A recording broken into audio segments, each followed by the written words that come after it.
কই গো, চলে এসো। আসন টাসন পেরে দিয়েছি, আসন পেরে বাটি সাজিয়ে থালা টালা ধুয়ে সব রেডি করে রেখেছি।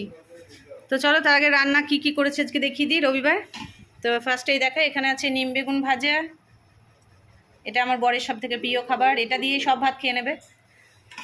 আর তারপর আছে গরম গরম ভাত সাদা চালের, আর এখানে আছে ডাল,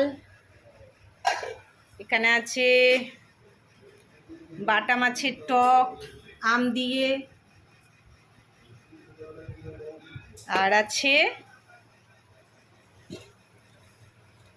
মাংস কষা, কষা কষা মাংস।